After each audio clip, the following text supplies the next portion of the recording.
আরে কাকা, এইভাবে মন খারাপ করে বসে আছো কেন? আর বাবা বলে আর বছর ঠিক এই দিনে আমি ভালো বেড়াইতে এসেছিলাম।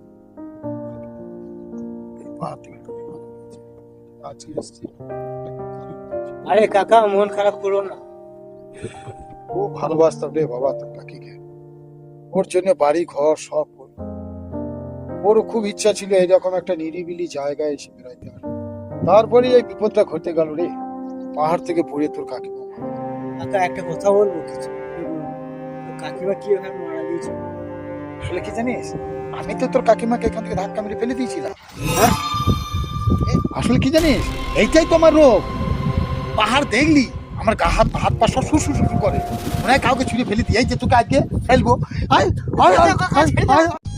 নির্মলা, তুমি রাগ করো না, তোমার কাছে একজনকেও পাঠাইতে পারলাম না।